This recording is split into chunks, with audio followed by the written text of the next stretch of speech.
Morning students. आज हम technical में आप लोगों का स्वागत है।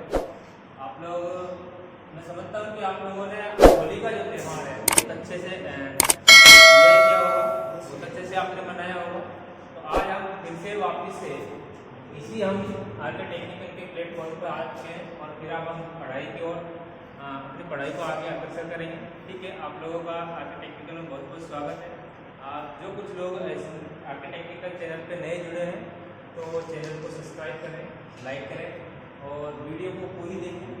ठीक है, और वीडियो अच्छी लगे तो लाइक करके और दोस्तों में शेयर करें। ठीक है, तो आज हम जो हमारा चैप्टर चल रहा था वैद्युतिक वायरिंग, इलेक्ट्रिकल वायरिंग, जो वैद्युतिक वायरिंग में हमने थोड़ा बहुत पोर्शन उसका पढ़ लिया था, बेसिक उसका हमने कर लिया था। हम जो नियम पढ़ रहे थे BIS नियम, ब्यूरो ऑफ इंडियन स्टैंडर्ड का जो नियम है, नियम आपका 732 के तहत हम वायरिंग को करते हैं, इलेक्ट्रिकल वायरिंग को करते हैं। उसमें हमने थोड़ा बहुत इसको देख लिया था। और अब हम इसके बारे में जो BIS है, BIS स्टैंडर्ड, इंडियन स्टैंडर्ड जो होता है, ब्यूरो ऑफ इंडियन स्टैंडर्ड, ये ब्यूरो ऑफ इंडियन स्टैंडर्ड क्या है? ये देखो, आपकी जो भारत सरकार है, भारत सरकार ने क्या अपनी एक खुद का एक कंपनी बनाई है जिसका लोगो उन्होंने तैयार किया है। आप जब कोई भी वायरिंग करते हैं ब्यूरो ऑफ इंडिया BIS के थ्रू आप करेंगे, इसी नियम के थ्रू आपको वायरिंग करनी है। जब भी आप किसी भी वैद्युतिक वायरिंग के लिए आप जो भी आप इक्विपमेंट जो भी आप लेंगे वो आपका BIS से प्रमाणित होना चाहिए। आप देखते हैं BIS या फिर ISI आप देखते होंगे, ISI इंडियन स्टैंडर्ड एसोसिएशन। ठीक है, जो आप यहाँ ISI के रूल देखते हैं या फिर आप BIS रूल देखते हैं, इस रूल के तहत आप वायरिंग को करते हैं। अच्छा, इस रूल के तहत हमने थोड़ा बहुत क्वेश्चन इसमें किया था कि जो आपका BIS है, इसमें हमने कल बात, पहली वाली वीडियो में हमने बात की थी कि आपका जो वायरिंग के लिए आप कैसे वायरिंग करेंगे, उसके लिए लाइट लोड क्या होना चाहिए, ठीक है, पावर लोड क्या होना चाहिए। हमने बात की थी कि जो लाइट एंड फैन के लिए लाइट एंड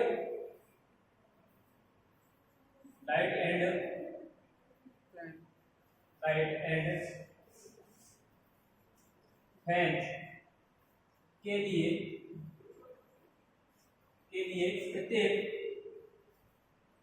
प्रत्येक उप परिपथ में 10 पॉइंट वे पावर उप परिपथ के लिए 2 पॉइंट होने चाहिए।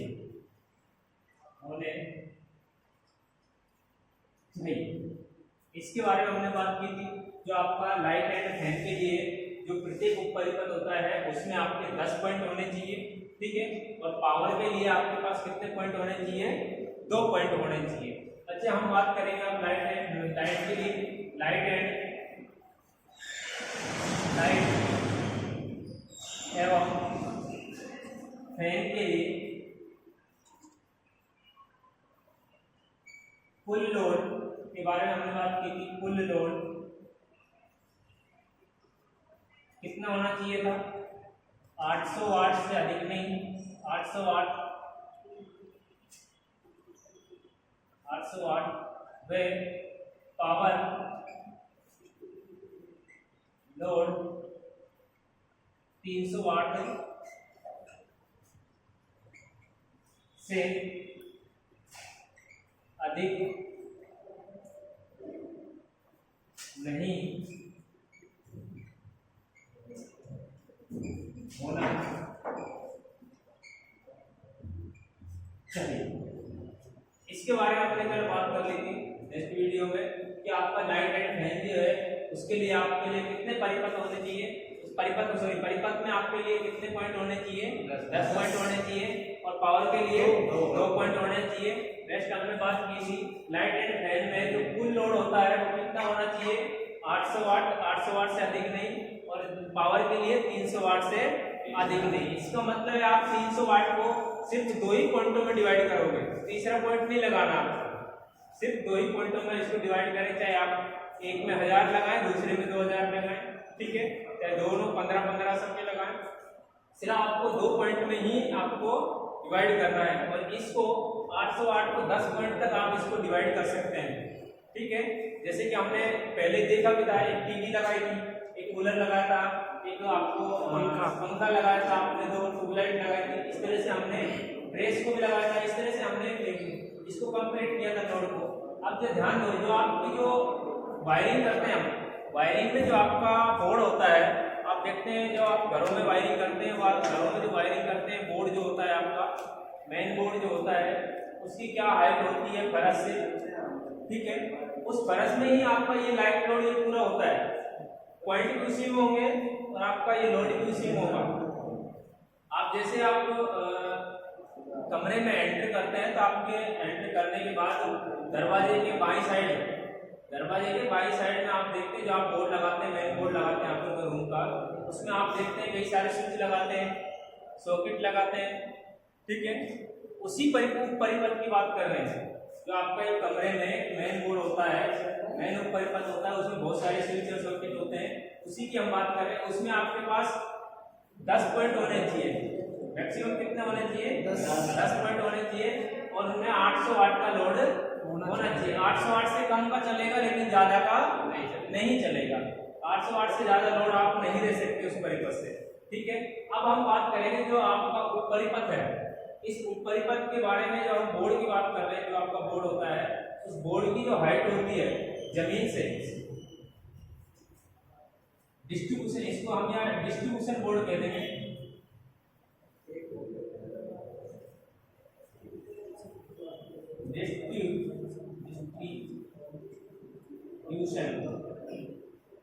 डिस्ट्रीब्यूशन बोर्ड, डिस्ट्रीब्यूटर बोर्ड की जमीन से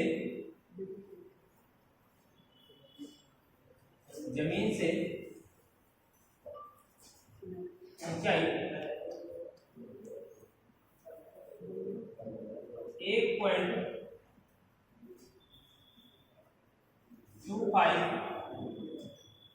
मीटर से 1.25 मीटर तक होनी चाहिए।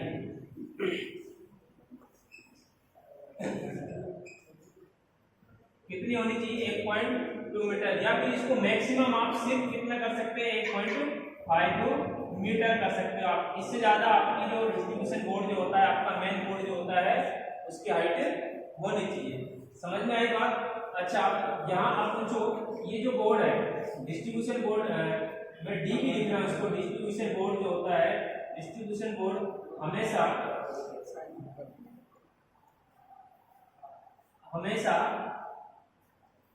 प्रवेश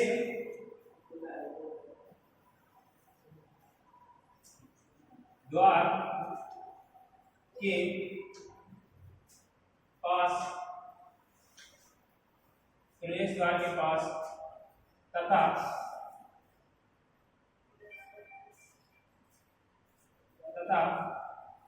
बाईं साइड, मतलब बाईं तरफ होना चाहिए।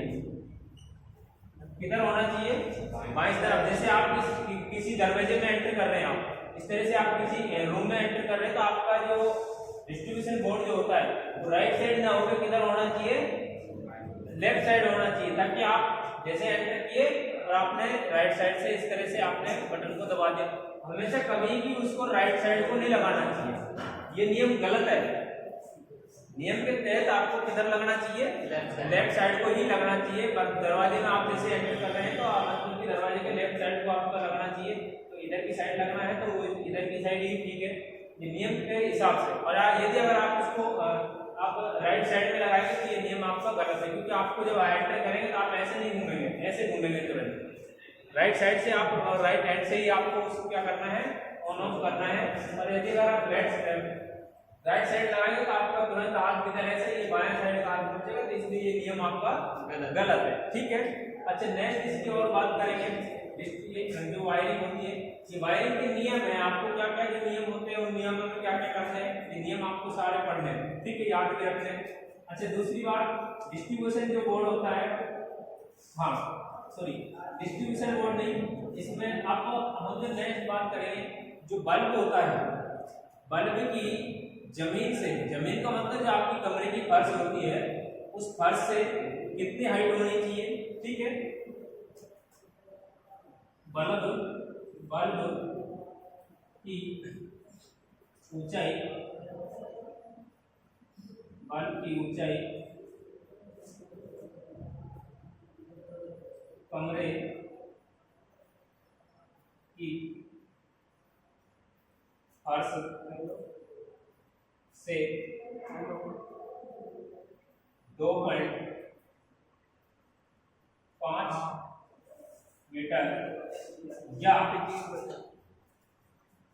3 मीटर या 3 मीटर से अधिक नहीं होनी चाहिए। समझ में आई बात? ये आपका नियम के हिसाब से आपको बल्ब लगाना है। ऐसा नहीं कि आपने दीवार बल्ब लगाया तो बल्ब को दीवार की जो कमरे की जो फर्श है, उस फर्श से आपने हाईएस्ट ऊंचाई पे लगा दिया। आपके देखो ये कमरे हैं, ये कमरे की जो ऊंचाई है ये यहाँ लगभग आपकी 15 फीट है, तो आपका ऐसा नहीं है कि 15 फीट पे लगा देंगे। 3 मीटर में आपका 3 4 9 10 फीट के आसपास लगभग इतना होता है, तो आपको इतनी ऊंचाई पे ही लगाना है। बात समझ में आई?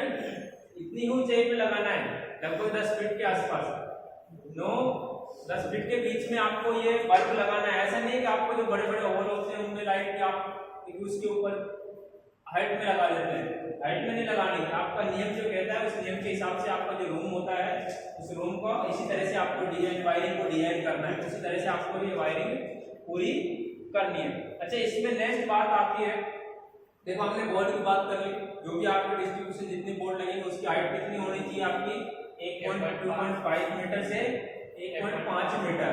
ठीक है, अच्छा उसके बाद हम बात कर रहे हैं आपका जो डिस्ट्रीब्यूशन बोर्ड की जो वसूली है, डिस्ट्रीब्यूशन की ऊंचाई बल्ब की, ये जो बल्ब लिख रहा है, ये बल्ब की ऊंचाई कमरे की फर्श से, जो फर्श होती है उससे कितनी होनी चाहिए, लगभग आपकी 2.5 मीटर से 5 मीटर होनी चाहिए। अच्छा नेक्स्ट अब बात आती है, अब आप यदि अगर आप कमरे में क्या लगाना चाहेंगे, फैन लगाना चाहेंगे, पंखा, तो अगला पढ़ो, फैन की ऊंचाई, फैन की ऊंचाई फर्श से लगभग 2.5 मीटर से 3 मीटर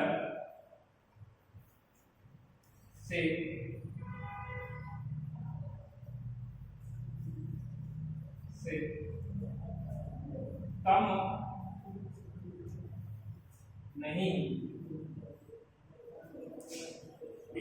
नहीं होनी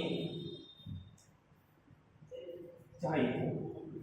समझ में आई बात?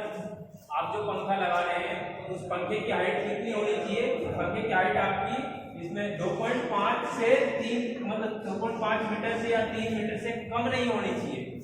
समझ में आई बात? फर्श जो होती है उससे कमरे की जो पंखे की जो ऊंचाई है वो 3 मीटर से ऊपर होनी चाहिए। ठीक है, कम से कम आप 2.5 मीटर का आप कर सकते हैं, इससे नीचे आपका जो पंखा है वो नहीं होना चाहिए। बात क्लियर है यहाँ तक? यस सर, समझ में आगे बात? अच्छा नेक्स्ट जो बात करेंगे हम,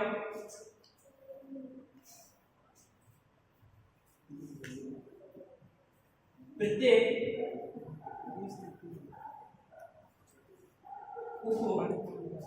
परिपथ प्रत्येक उप परिपथ को अर्थिंग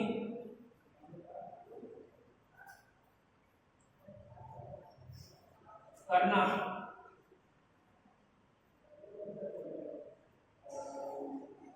जरूरी है। आप जो परिपथ बना रहे हैं उस परिपथ को वायरिंग करना और अर्थिंग करना बहुत ज़्यादा जरूरी है, ठीक है। आप उसको अर्थिंग जरूर करना चाहिए। अच्छा, अब यहाँ तक की बात है, आगे अब नेक्स्ट बात करेंगे। देखो नेक्स्ट पॉइंट है, हमने यहाँ तक पढ़ लिया था कि अर्थिंग करनी चाहिए। अब नेक्स्ट पॉइंट है कि आपका जो बरामदा है, मान लो कई बार जो बाहर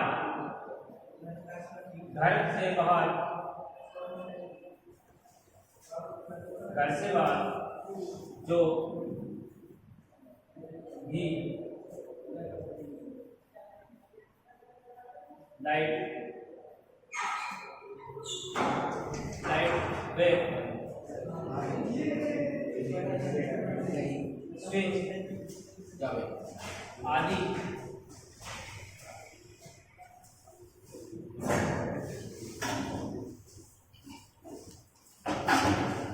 को हमेशा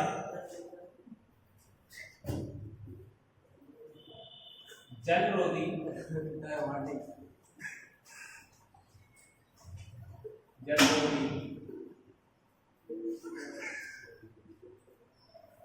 होना चाहिए। घर से बाहर आप जो भी लाइट लगा रहे हो, जो स्विच बोर्ड आप लगा रहे हैं, वो हमेशा कैसा होना चाहिए? वाटर प्रूफ होना चाहिए, जलरोधी होना चाहिए। क्योंकि बाहरी जो बरसात का मौसम है उस टाइम आपका शॉर्ट सर्किट होने के चांसेस बहुत ज़्यादा रहेंगे। और फिर भी जो वाटर प्रूफ जो होता है, एक तो बाहरी जो वातावरण है उससे आपको सुरक्षा प्रदान होती है, उसमें पानी दी जाता है और उसमें वातावरण का प्रभाव भी बहुत कम पड़ता है। तो ये चीज़ आपको ध्यान में रखनी है, ठीक है। आज हम जो पढ़ेंगे इतना ही पढ़ेंगे। आज के बाद हम जो पढ़ेंगे वो कल नेक्स्ट वीडियो में हम पढ़ेंगे, ठीक है। आज के लिए इतना ही, बाय बाय।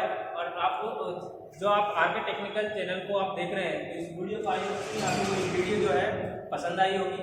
आप इसको लाइक करना, फॉलो करना, और ये वीडियो जो है आपके लिए बहुत बहुत बेनिफिट होगी, ठीक है। Okay bye. सब्सक्राइब करो सर।